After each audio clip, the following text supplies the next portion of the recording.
अच्छे दिन सिर्फ नारा थे या 11 साल में दिखा असली विकास?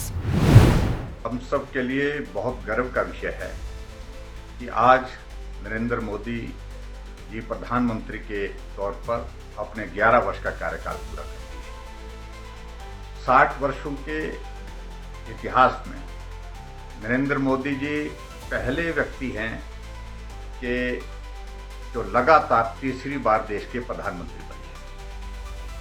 आप अंदाजा लगाइए, 11 वर्ष पहले देश की एक स्थिति ऐसी थी कि आर्थिकी की अगर हम बात करें, हम 11वें स्थान पर थे दुनिया की आर्थिक की दृष्टि से अगर हम बात करें। लेकिन आज 11 वर्षों के बाद भारत दुनिया की 4th इकोनॉमी बन गई। निश्चित रूप से जिस तरह से विजन के साथ हमारे देश के यशस्वी प्रधानमंत्री नरेंद्र मोदी जी ने कार्य किया, भारत लगातार मजबूत होकर के आगे बढ़ रहे हैं। विश्व के मानचित्र पर मजबूत भारत, आगे बढ़ता हुआ भारत, मजबूत नेतृत्व नरेंद्र मोदी जी के साथ सब दुनिया वाले आज देख रहे हैं।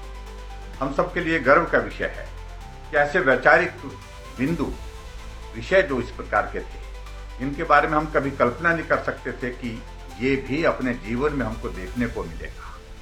धारा 370 हम समाप्त होने की बात कहते थे, हटाने की बात कहते थे, लेकिन नरेंद्र मोदी जी के नेतृत्व में धारा 370 समाप्त हुई और ये हम सब लोगों ने, पूरे देश ने, पूरी दुनिया ने देखा। भगवान रामचंद्र जी के जन्म स्थान पर मंदिर का निर्माण होना चाहिए, ये भाव था हमारा, ये हमारा वैचारिक मुद्दा था।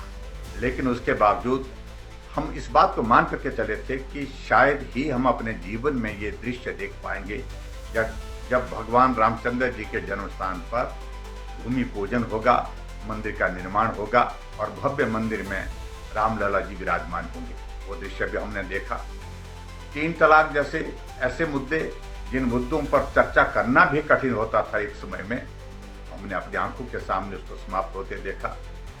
हमने इससे आगे बढ़ करके महिला आरक्षण होना चाहिए बोलते सब थे, लेकिन करता कोई नहीं। लेकिन हमने इस बात को भी देखा कि देश की आबादी का 50% हिस्सा जो आबादी का महिलाओं का है, उनके लिए 33% का आरक्षण का बिल लोकसभा में, राज्यसभा में पारित तब हुआ जब देश के प्रधानमंत्री नरेंद्र मोदी जी बने। आज हमारे लिए इस बात को लेकर के प्रसन्नता है कि हमारा पड़ोस का देश जो लगातार भारत को अलग अलग समय में परेशान करता था, आतंकवाद को फैलाने के लिए काम करता था, जिस भाषा में उसको जवाब देना था उस भाषा में जवाब दिया। अगर उड़ी की घटना हुई तो सर्जिकल स्ट्राइक से जवाब दिया। अगर पुलवामा की घटना हुई तो एयर स्ट्राइक के माध्यम से जवाब दिया गया।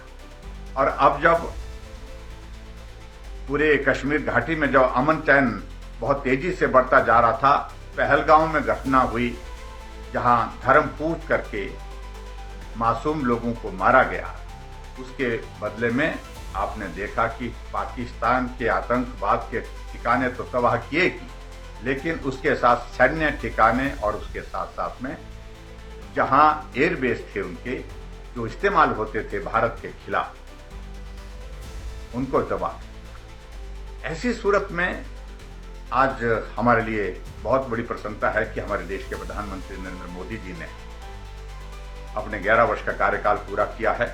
वो यशस्वी हों, वो लगातार भारत को आगे बढ़ाने में अपना योगदान जिस रूप में दे रहे हैं उस रूप में देते रहें, ऐसी सबकी शुभकामनाएं उनके साथ है। और देवभूमि हिमाचल प्रदेश की ओर से भी हम आदरणीय प्रधानमंत्री नरेंद्र मोदी जी को यही कहना चाहते हैं कि आप आगे बढ़ो। ये देवभूमि हिमाचल प्रदेश चट्टान की तरह आपके साथ है। और मैं एक बार फिर से देश के यशस्वी प्रधानमंत्री नरेंद्र मोदी जी को बहुत बहुत बधाई देता हूं अपने 11 वर्ष के कार्यकाल को पूरा करने पर।